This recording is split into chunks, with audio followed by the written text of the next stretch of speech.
To the ongoing vetting of the next Chief Justice. And today featured Court of Appeal Judge Martha Koome. In a grilling session that lasted nearly 6 hours, Koome was taken to task over a controversial night ruling she took part in on the eve of the repeat presidential election back in October 2017. Koome defended the decision, saying it saved the country from a constitutional crisis. Our very own Sam Gituku reports on the often heated session.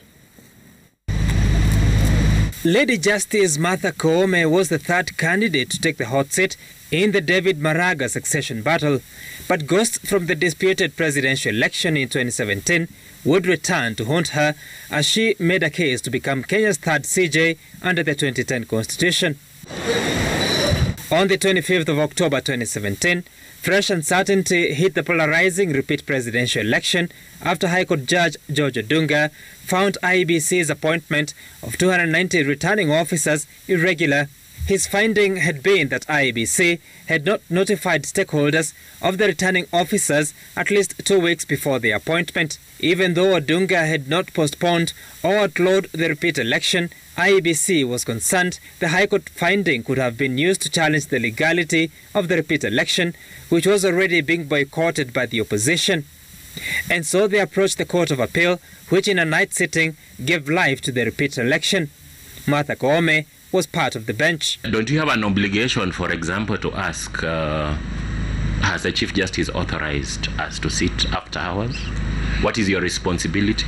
As long as the President of the court had already prepared the cause list, empaneled the bench, called me to sit, and I myself, using my own discretion as a judge and a senior judge, appreciating that this is a matter of national importance that requires an intervention, I knew when we are dealing with presidential disputes, everything is urgent.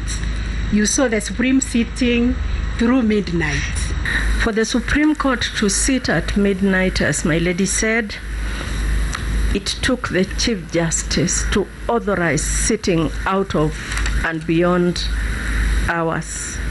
At the time, the now Attorney General retired Justice Paul Kihara Kariuki was the president of the Court of Appeal. He now sits in the JSC and part of the interviewing panel.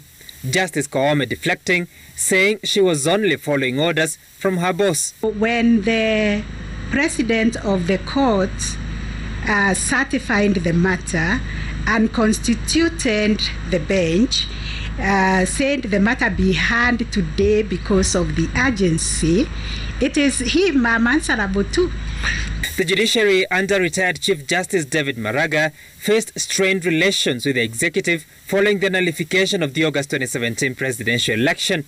The president's refusal to appoint 41 judges since recommendation by JSC in July 2019, part of Maraga's most troubling episodes. Justice Koome convinced she had a formula on resolving the standoff.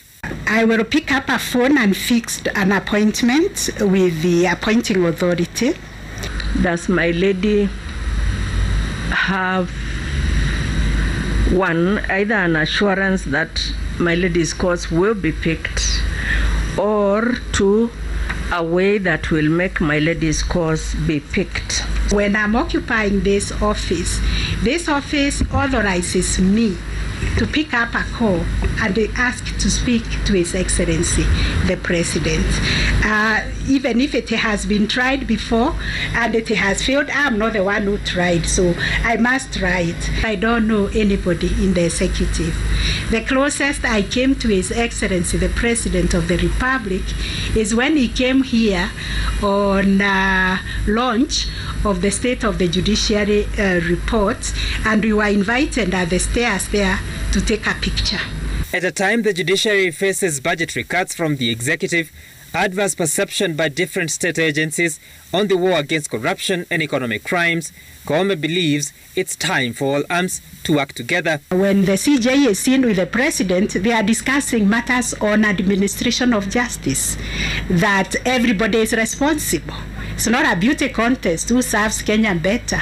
For a judge with 18 years on the bench and a total 33 years of legal experience, Koome made a case for herself as the person to unify the Supreme Court bench that is often perceived to be working at cross purposes. All we need to do is have a couple of ranches,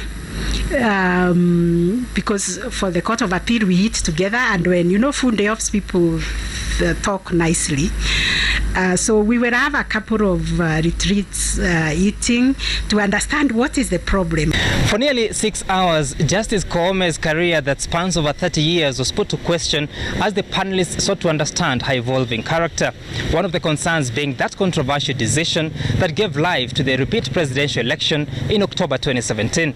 As to whether this will have an impact on her suitability to be Chief Justice is a matter squarely in the Judicial Service Commission. Sam Gituku, Citizen TV at the Supreme Court, Nairobi.